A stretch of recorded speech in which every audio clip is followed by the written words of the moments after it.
the sound of pure joy.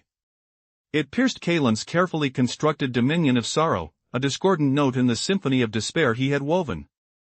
He stood within the nascent cosmic nexus, the obsidian sphere of condensed despair pulsing in his grasp, a testament to his newfound power, his role as the architect of a universe born from anguish.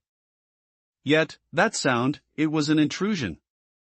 It spoke of something alien to his creation, something vibrant and alive. His gaze snapped to the sphere, and there, within its swirling darkness, a symbol began to coalesce. Not the stark, pure obsidian he had forged, but a twisted, corrupted echo of the lattice. His freedom, his dominion, it was a cage. A chilling realization washed over him, colder than any despair he had commanded. The ancient entity's voice, once a booming declaration of his triumph, now trembled, laced with a fear he had never heard. The Genesis is incomplete. It whispered, the words swallowed by the expanding universe. A profound unease settled within Kalen.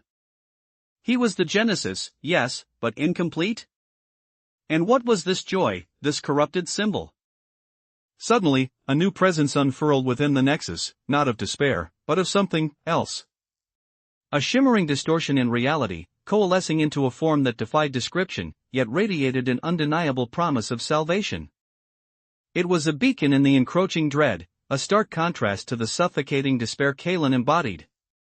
But with that promise came a palpable threat, a power that seemed to draw directly from the very essence of his being, an ancient force that recognized his creation, yet sought to override it. The entity's fear was not of Kalen, but of what this new presence represented. It was a force that could undo him, remake him, or perhaps, absorb him. The nascent universe pulsed, its joy now amplified, a defiant counterpoint to Kalen's intended symphony of sorrow. He felt the corrupting symbol within his sphere writhe, as if awakening to a new master, a new purpose. The promise of salvation warred with the threat to his power, a deadly dance that would decide the fate of existence itself. Kalen tightened his grip on the sphere, his own despair now mixed with a dawning terror. He was no longer the sole architect. He was a piece on a board he did not understand, a pawn in a game where the rules had just changed, violently. The nascent universe continued to sing its song of joy, a melody that now sounded like a siren call to a destiny far removed from the one he had envisioned. And then, from the heart of the shimmering distortion, a single, resonant voice echoed, not of the void, but of the stars, a voice that spoke of balance, of a forgotten truth, and of a reckoning for those who sought to impose singular despair upon creation itself. It was a voice that promised not just an end to his reign, but a complete erasure, a refounding of reality itself. Kalen felt the weight of his sphere, no longer a symbol of ultimate power, but a fragile prison. The corrupted lattice symbol pulsed with a malevolent light, mirroring the growing luminescence of the new presence.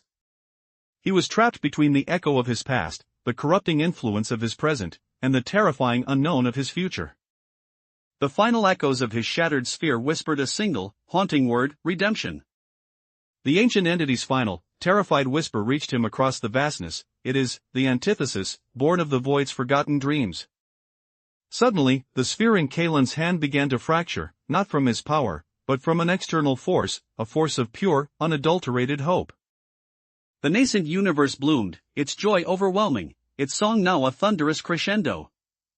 Kalen watched, horrified, as the cracks spread, revealing not more despair, but a blinding, brilliant light. His creation was being unmade, not by an enemy, but by its own inherent potential. The promise of salvation was becoming a reality, but it was a reality that would consume him. The voice of the stars boomed once more, a declaration of a new dawn, a dawn that would see the architect of despair fade into the forgotten annals of cosmic history. Kalen screamed, his voice lost in the symphony of burgeoning life and the shattering of his obsidian prison. He was being reborn, whether he willed it or not. The corrupted lattice symbol was the key, the antithesis was the catalyst, and the nascent universe was the crucible. And as the light consumed him, a single, devastating image flashed before his eyes, his homeworld, not in ruins, but bathed in a gentle, vibrant light, a light that was the antithesis of his own despair. Was this his salvation, or his ultimate undoing? The nexus quivered, the old order collapsing, and a new cosmic architect, one of joy and light, began to stir from the void's forgotten dreams. The Genesis was truly incomplete, for it had been built on a lie, and the truth, in its purest form, had just arrived to claim its dominion. His reign was over before it had truly begun, replaced by a force he could not comprehend, a force that promised not just a new universe, but a new understanding of what creation truly meant.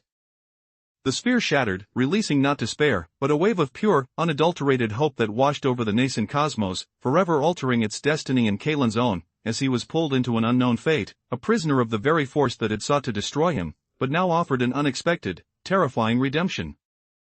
He was no longer the architect of despair, but a vessel for a power that would redefine existence itself, a power born from the void's deepest, most beautiful secrets.